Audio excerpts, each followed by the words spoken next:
नमस्कार, आप देख रहे हैं देवभूमि समाचार में आपके साथ प्रियंका मलिक हाजिर। उत्तराखंड की तमाम छोटी बड़ी खबरें लेकर खबरों का रुख करेंगे, लेकिन सबसे पहले एक नजर हेडलाइंस पर। उत्तराखंड में पंचायत चुनावों का नया शेड्यूल जारी। 24 और 28 जुलाई को पड़ेंगे वोट, 31 जुलाई को आएगा रिजल्ट। उत्तराखंड भाजपा के नए बॉस को लेकर हलचल तेज। रेस में चल रहे कई नाम, बड़ा सवाल महेंद्र भट्ट करेंगे वापसी या नए चेहरे को मिलेगी पार्टी की कमान। उत्तराखंड में त्रिस्तरीय पंचायत चुनाव के शंखनाद के साथ ही चढ़ने लगा सियासी पारा। राजनीतिक दलों के लिए पंचायत चुनाव बना खास, 2027 की बिसात भी लगी बिछने। और प्रदेश में अगले 3 दिन भारी से भारी बारिश का रेड अलर्ट जारी। देहरादून समेत 6 जिलों में मौसम विभाग की चेतावनी, लोगों से सावधानी बरतने की अपील। उत्तराखंड में नए सिरे से पंचायत चुनावों का शेड्यूल जारी कर दिया गया है। शनिवार को राज्य निर्वाचन आयोग ने नया शेड्यूल जारी किया है। पहले की तरह ही प्रदेश में 2 चरणों में पंचायत चुनाव कराए जाएंगे, सिर्फ तारीखों में बदलाव किया गया है। पंचायत चुनाव को लेकर क्या कुछ शेड्यूल रहेगा, आइए आपको इस रिपोर्ट में दिखाते हैं। उत्तराखंड में पंचायत चुनाव की तारीखों का ऐलान। नए सिरे से जारी हुआ पंचायत चुनाव का शेड्यूल। प्रदेश में 2 चरणों में होगा मतदान। राजनीतिक दलों में हलचल तेज। उत्तराखंड में पंचायत चुनाव को लेकर नए सिरे से तारीखों का ऐलान कर दिया गया है। राज्य निर्वाचन आयोग की तरफ से जारी अधिसूचना के मुताबिक प्रदेश में पंचायत चुनाव 2 चरणों में कराए जाएंगे। पहले चरण का मतदान 24 जुलाई को होगा, दूसरे चरण का मतदान 28 जुलाई को होगा और मतगणना 31 जुलाई को होगी। नामांकन की प्रक्रिया 2 जुलाई से 5 जुलाई तक चलेगी। 7 जुलाई से 9 जुलाई तक नामांकन पत्रों की जांच की जाएगी। 10 और 11 जुलाई को सुबह 10 बजे से शाम 4 बजे तक नाम वापसी की तारीख तय की गई है। पहले चरण के चुनाव चिन्ह का आवंटन 14 जुलाई को किया जाएगा। दूसरे चरण के चुनाव चिन्ह का आवंटन 18 जुलाई को किया जाएगा। चुनाव कार्यक्रम के तहत 89 विकास खंड और 7,499 ग्राम पंचायतों में चुनाव कराए जाएंगे। प्रदेश के 12 जिलों में 66,418 पदों पर चुनाव होने हैं। प्रदेश भर में 8,276 मतदान केंद्र जबकि 10,529 मतदान स्थल बनाए गए हैं। पंचायत चुनाव में 47 लाख से ज्यादा मतदाता अपने मताधिकार का प्रयोग करेंगे। वहीं राज्य निर्वाचन आयोग की तरफ से अधिसूचना जारी होने के साथ ही राज्य में आदर्श आचार संहिता भी लागू हो गई है, जो चुनाव प्रक्रिया पूरी होने तक प्रभावी रहेगी। इसके साथ ही निर्वाचन प्रक्रिया को शांतिपूर्ण और निष्पक्ष तरीके से संपन्न कराने के लिए सुरक्षा के भी पुख्ता इंतजाम किए जा रहे हैं। वहीं दूसरी तरफ चुनाव की घोषणा होने के साथ ही राजनीतिक हलचल भी काफी तेज हो चली है।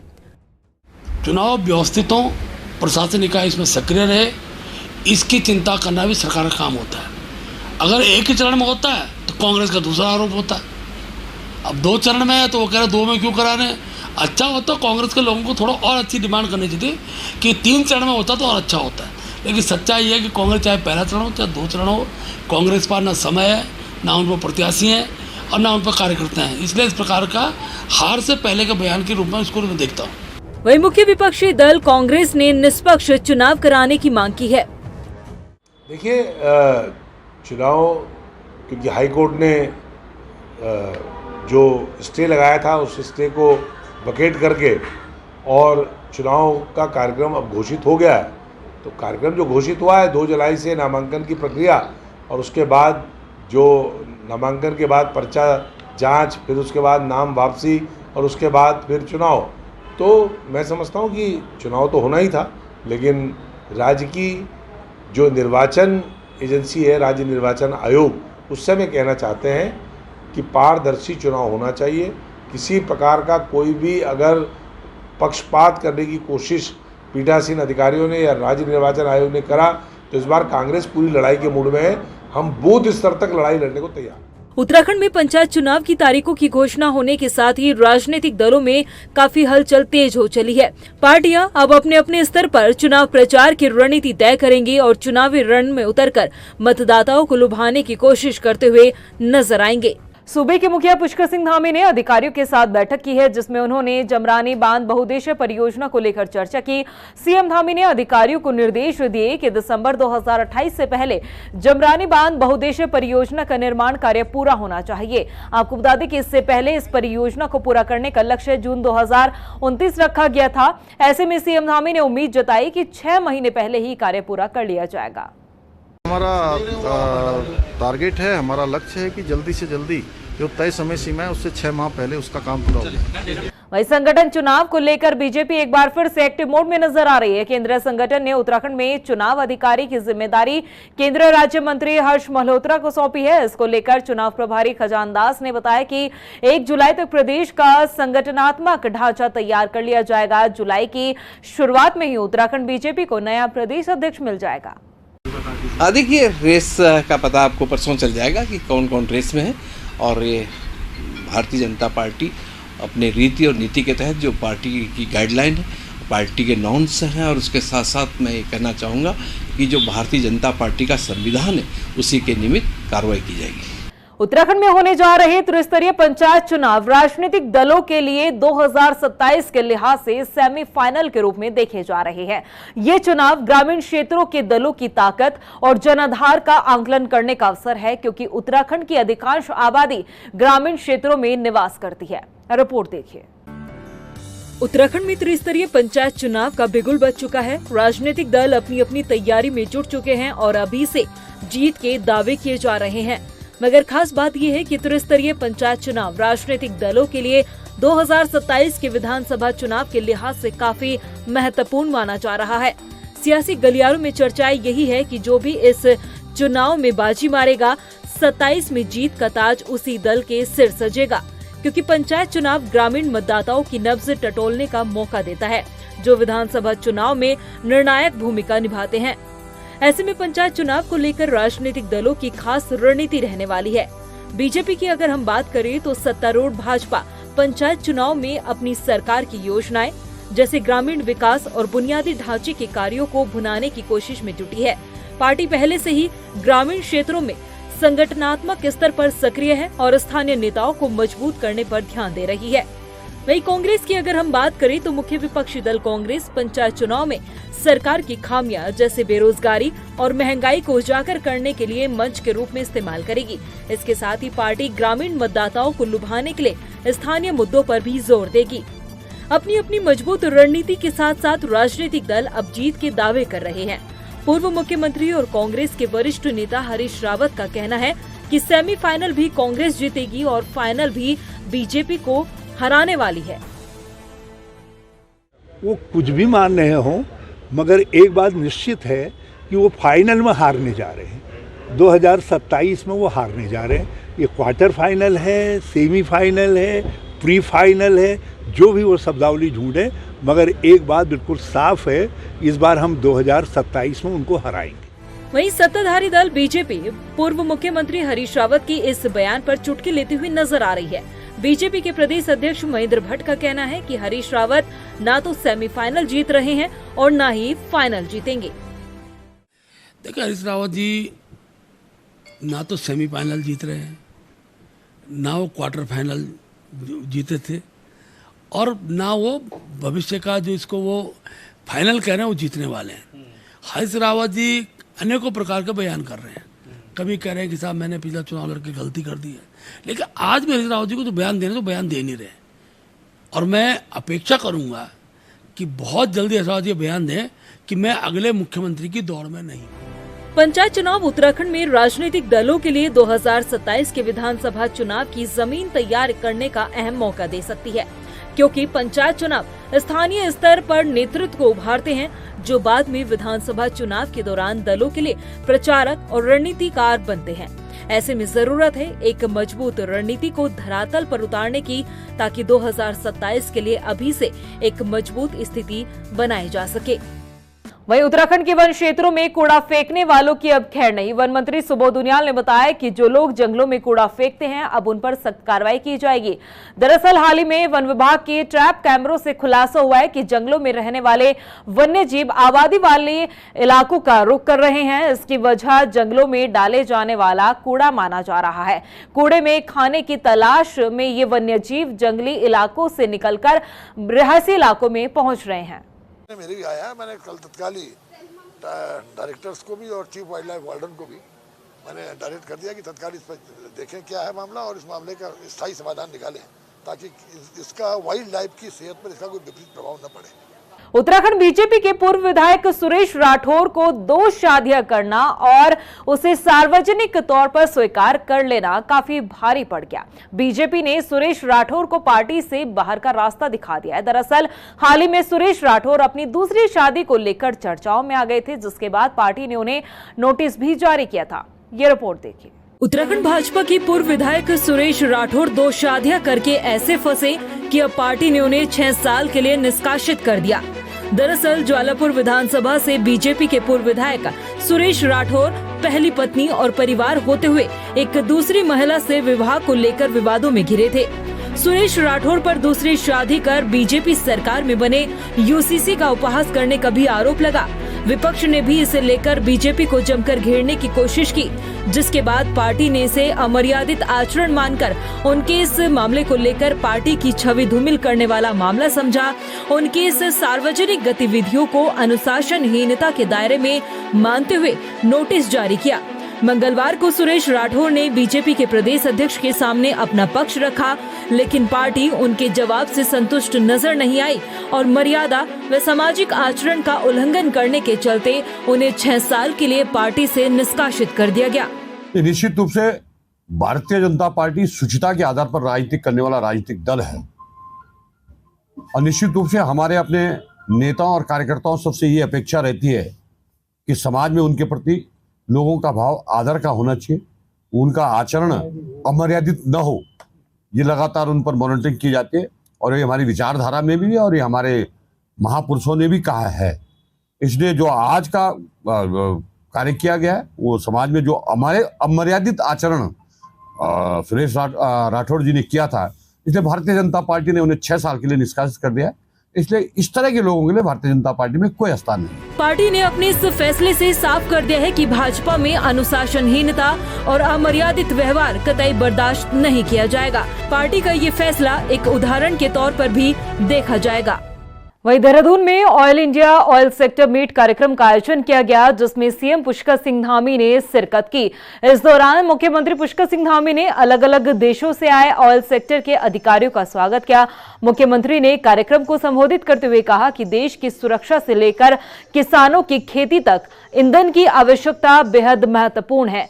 कच्चे तेल का उत्पादन 70%, गैस उत्पादन का 84% योगदान देकर ओएनजीसी अपनी महत्वपूर्ण भूमिका निभा रही है।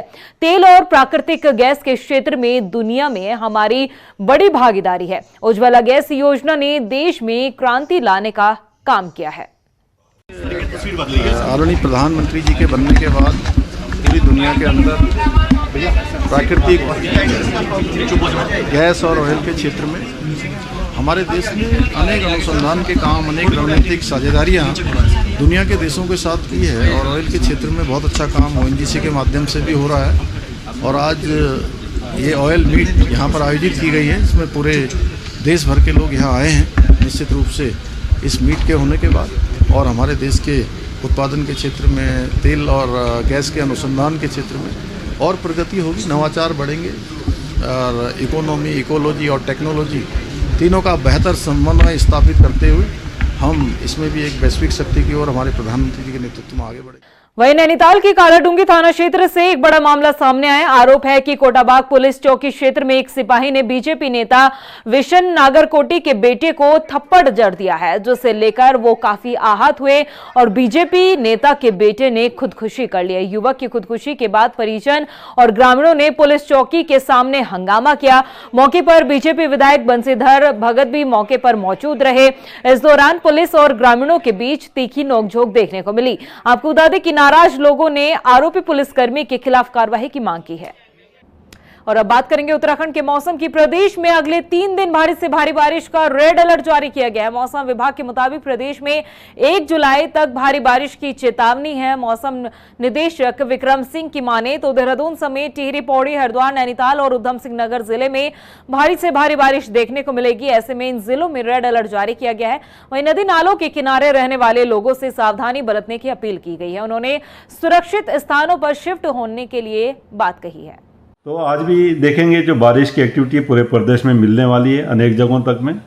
जहाँ तक हैवी रेन्स की बात है तो उसमें हमने उत्तरकाशी, चमोली और रुद्रप्रयाग, साथ ही बागेश्वर में हैवी से वेरी हैवी, और इसके साथ साथ देहरादून है, नैनीताल है, चंपावत है, उसमें रखा है कि अगले 24 आवर्स में इनमें एका दुक्का जगहों में हैवी रेन्स होंगी।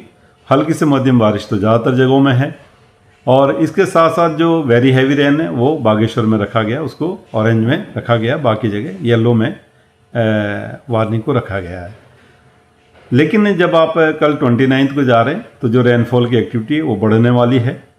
तो अगर मैं बात करूं कि देहरादून, टिहरी, पौड़ी, हरिद्वार, नैनीताल और इसी तरह उधम सिंह नगर, तो इनमें जो हैवी से वेरी हैवी रेन है वो कुछ जगहों तक में मिलने वाली है 29 और 30 तारीख को, और एक में भी करीब सिचुएशन वैसी ही रहेगी।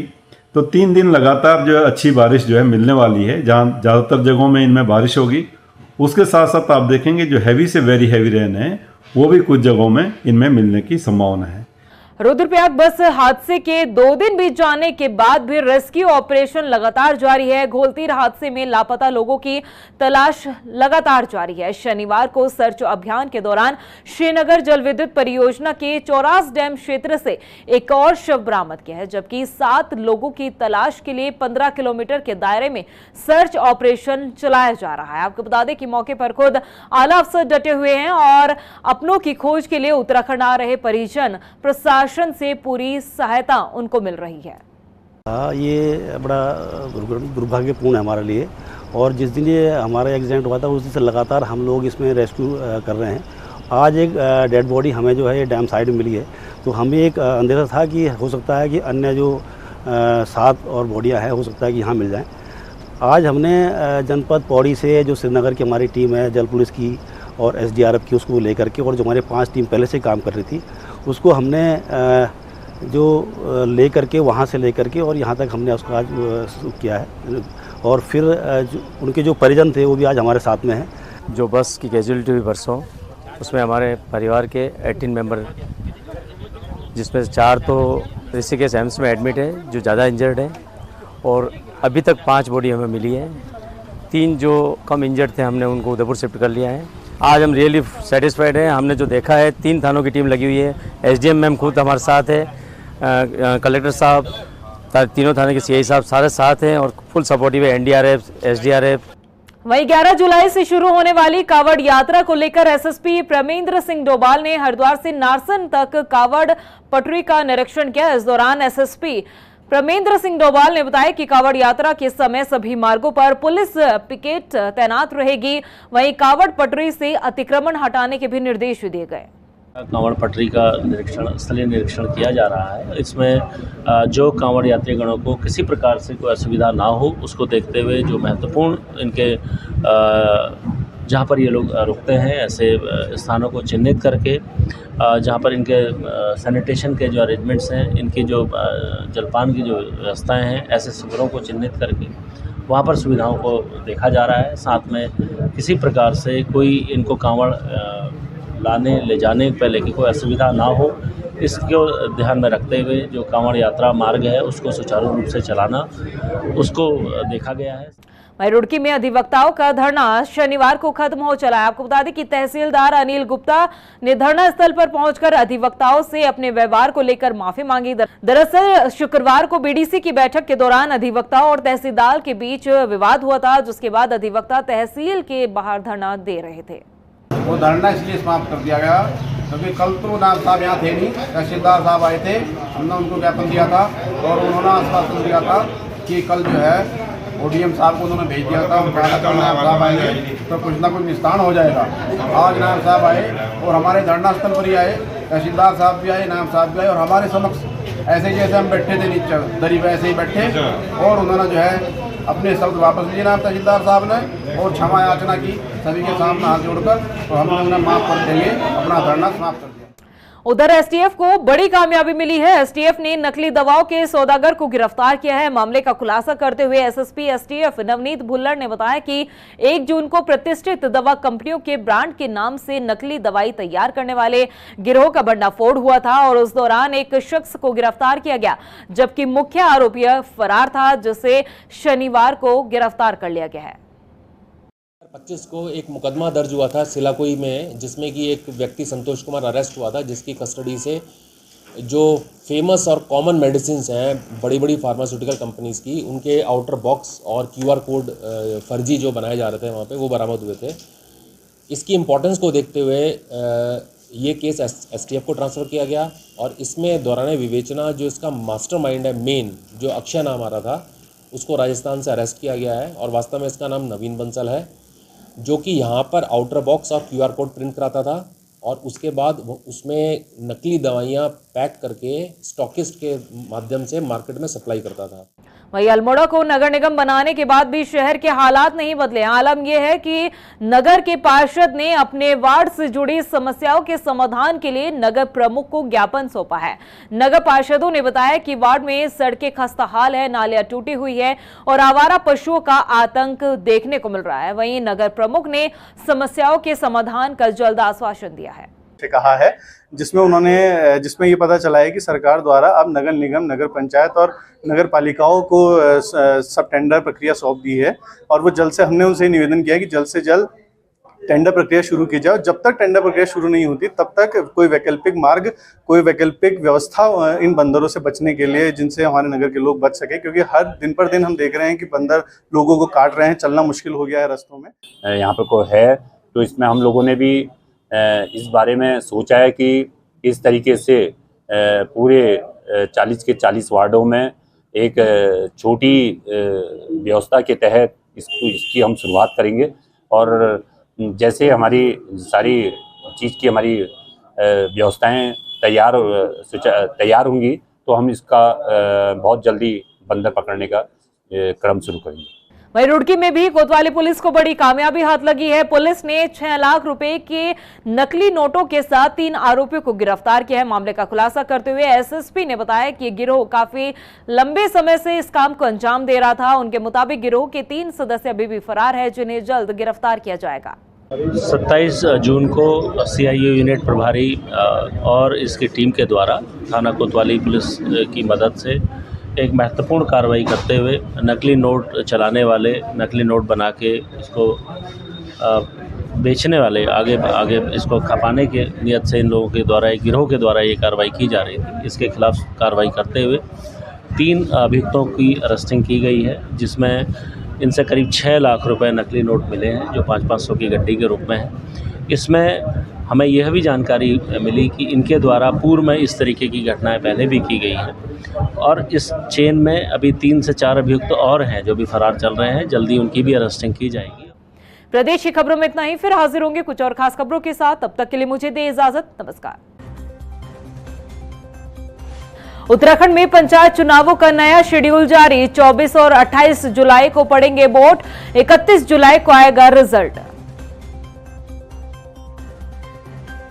उत्तराखंड भाजपा के नए बॉस को लेकर हलचल तेज। रेस में चल रहे कई नाम। बड़ा सवाल, महेंद्र भट्ट करेंगे वापसी या नए चेहरे को मिलेगी पार्टी की कमान।